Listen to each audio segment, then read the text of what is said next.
வணக்கம். சாய் மீடியா செய்திகள். புதுச்சேரி கல்வித்துறையில் புதிதாக தேர்வு செய்யப்பட்ட 7 ஆரம்ப பள்ளி ஆசிரியர்களுக்கு சட்டசபை வளாகத்தில் நடைபெற்ற சிறப்பு நிகழ்ச்சியில் மாண்புமிகு முதலமைச்சர் ரங்கசாமி அவர்கள் மற்றும் மாண்புமிகு கல்வித்துறை அமைச்சர் நமச்சிவாயம் அவர்கள் இணைந்து புதிய ஆசிரியர் பணி ஆணைகளை வழங்கினர். சிங்காரவேலர் மீன்பிடி மற்றும் மீன் விற்பனை தொழிலாளர் சங்கத்தின் மீன் அங்காடி சங்க கிளை திறப்பு விழா ஈசிஆர் சாலையில் உள்ள நவீன சுகாதார மீன் விற்பனை மையத்தில் நடைபெற்றது.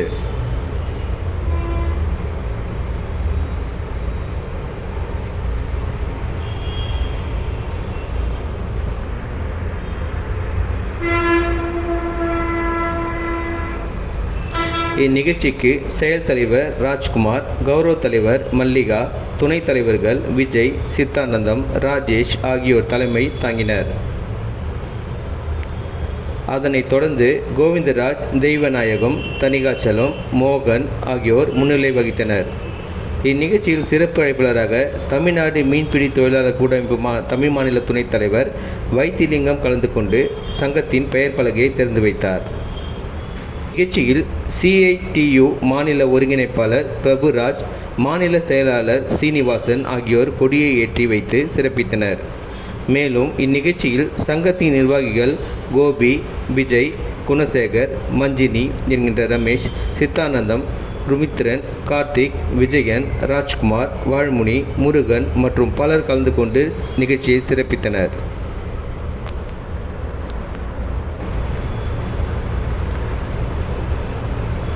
புதுச்சேரியில் விபத்தில் உயிரிழந்த 2 பள்ளி மாணவர்களுக்கு தலா 20 லட்சம் ரூபாய் என 40 லட்சம் ரூபாய் இழப்பீடு வழங்க வேண்டும் என முன்னாள் MLA கார்த்திகேயன் வலியுறுத்தினார். புதுச்சேரி அடுத்த தொண்டமாநத்தம் கிராமத்தைச் சேர்ந்தவர் நடன சபாபதி. இவர் நேற்று முன்தினம் தனது மகன்களான ஜீவா, தோரகேஷ் ஆகிய இருவரையும் தனது இருசக்கர வாகனத்தில் அழைத்து கொண்டு முத்திரைப்பாளையத்தில் உள்ள தனியார் பள்ளிக்கு சென்று கொண்டிருந்தார். அப்போது உசுட்டேரி அருகே சென்றபோது பின்னால் வந்த டிம்பர் லாரி மோதியதில் சம்பவ இடத்திலேயே 2 மாணவர்களும் உயிரிழந்தனர். படுகாயமடைந்த நடன சபாபதி மருத்துவமனையில் சிகிச்சை பெற்று வருகிறார். இந்நிலையில் உயிரிழந்த 2 மாணவர்களுக்கும் அஞ்சலி செலுத்தும் நிகழ்வு புதுச்சேரி 10 கண் சந்திப்பில் நடைபெற்றது.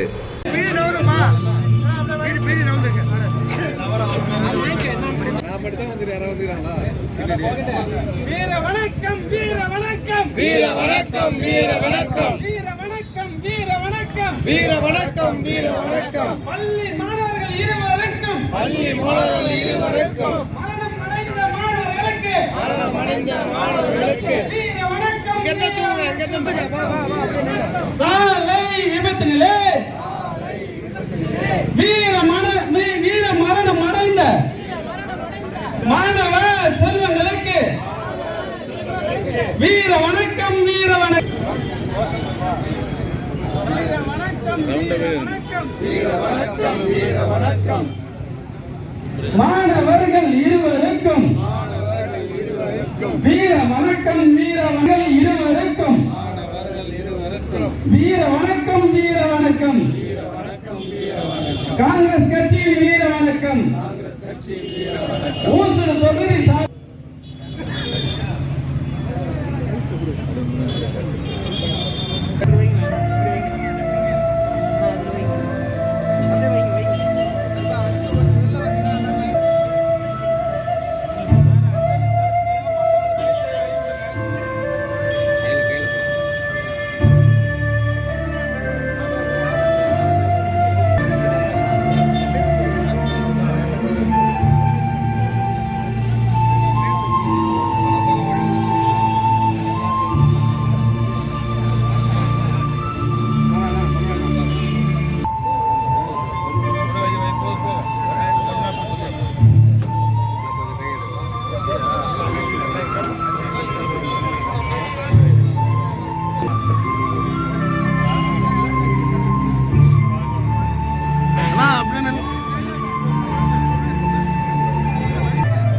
தான் நெம்புருங்க.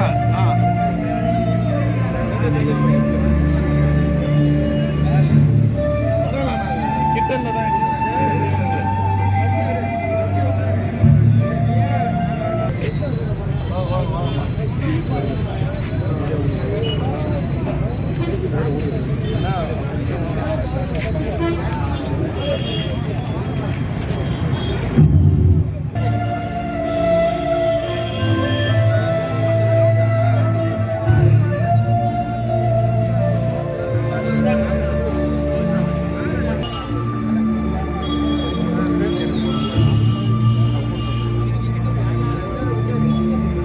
இந்த புதுச்சேரியில் ஆளுகின்ற என்ஆர் காங்கிரஸ் பிஜேபி அரசாங்கம், குறிப்பாக மக்கள் முதல்வர் என்ஆர் அவர்கள் ஒரு அனுதாபையும் அஞ்சலியும் செலுத்தவில்லை.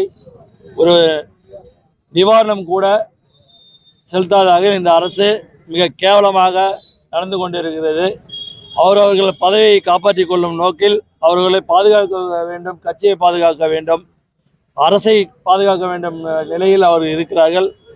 இந்த புதுச்சேரி இந்த மாணவர்கள் நடந்த கொடூரத்தை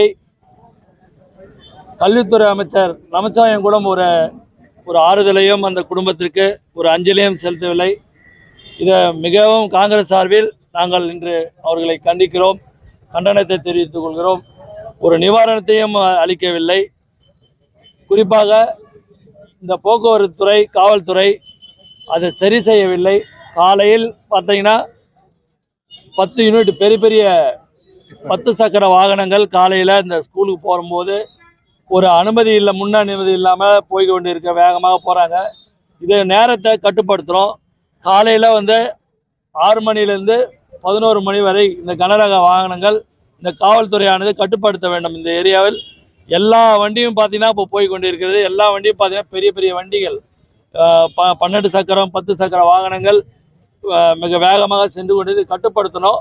இந்த போக்குவரத்து துறையும் காவல்துறையும் காலையில் ஒரு 6 மணிலேருந்து 11 மணி வரைக்கும் இங்கே ஒரு பாதுகாப்பை தரணும். அந்த வண்டிகள் 11 மணிக்கு மேலே தான் செல்லணுன்றதை இந்த நாங்கள் தொகுதி சார்பாக நாங்கள் இந்த காவல்துறையும் இந்த காவல்துறை அதிகாரி மேலேயும் இந்த உள்துறை அமைச்சரையும் கேட்டுக்கொள்கிறோம், முதல்வரையும் கேட்டுக்கொள்கிறோம்.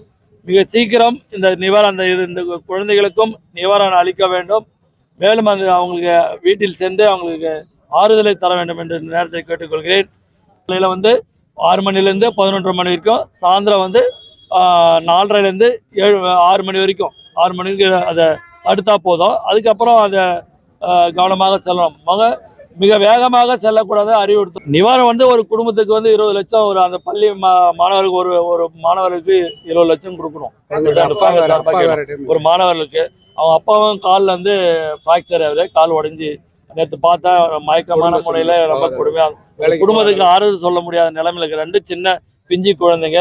அவங்கள நிவாரணத்தை உடனே அடிக்கலேருந்து தயவுசெய்து காங்கிரஸ் சார்பாக கேட்டிருக்கோம். முதல் தனி கவனம் செலுத்தணும். அரசியலே முக்கியன்றதை மக்களையும் கொஞ்சம் பார்க்கணுன்றதை கேட்டுக்கிறேன். அரசாங்கம் இந்த நிவாரணமும் இந்த டைம் கட்டுப்பாடும் அது உடனே இது பண்ணணும். இல்லைன்னா இந்த இங்கே பெரிய போராட்டம் இந்த 10 நாங்கள் உசுறு தொகுதி சார்பாக, குறிப்பாக காங்கிரஸ் சார்பாக ஒரு போராட்டத்தை மீண்டும் சாலை மறியலாக அதை செய்வோன்றதை கூறிக்கொள்கிறோம்.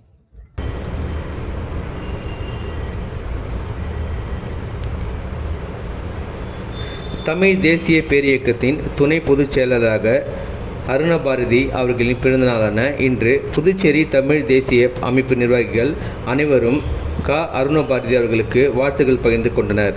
அமைப்பு நிர்வாகிகள் தமிழர் களம் கோ அழகர், புதுவை எழுத்தாளர் சங்கம் புதுவை தமிழ் நெஞ்சன், புதுச்சேரி தமிழ் தேசியம் பேரியக்கத்தின் மாநில செயலாளர் ஈரா வேல்சாமி, நாம் தமிழர் சா ரமேசு அவர்களும் அருணபாரதி அவர்களை நேரில் சந்தித்து வாழ்த்துக்கள் பகிர்ந்து கொண்டனர்.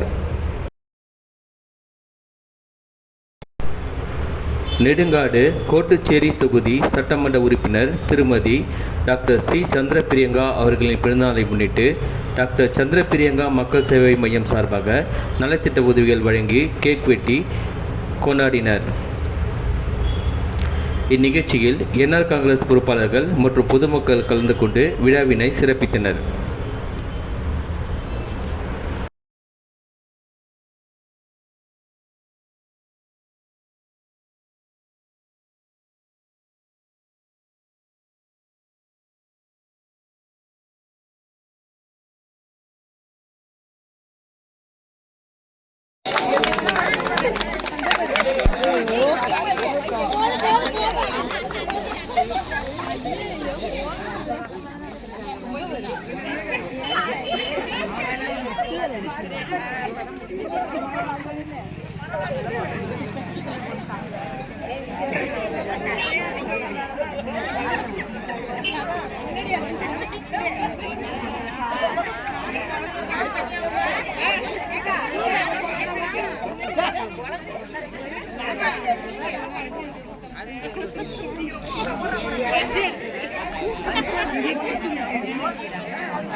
புதுச்சேரி உருளையம்பேட்டை தொகுதிக்குட்பட்ட பல பகுதிகளில் சொந்த கட்டிடங்கள் அங்கன்வாடி மையங்கள் செயல்படாமல் தனியார் கட்டிடங்களில் வாடகைக்கு அங்கன்வாடி மையங்கள் செயல்பட்டு வருகிறது.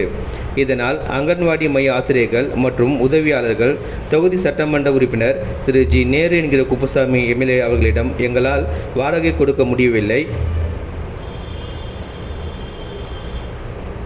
எங்கள் அங்கன்வாடி மையங்களுக்கு சொந்த கட்டிடம் கட்டி கொடுங்கள் என பல கோரிக்கைகளை வைத்திருந்தனர்.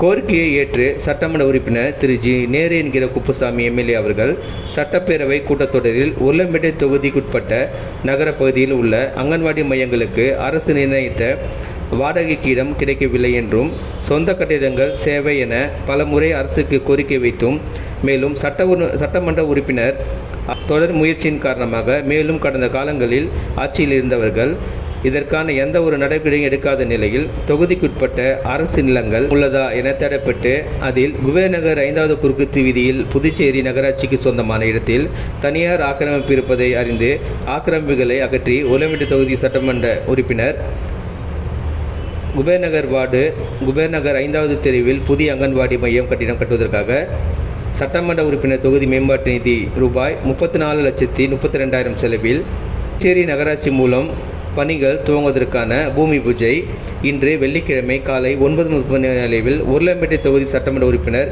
புதுச்சேரி மனிதநேய மக்கள் இயக்க நிறுவனமான குபேநகர் 5வது குறுக்கு தெருவில் பூமி பூஜை விழா வெகு சிறப்பாக நடைபெற்றது.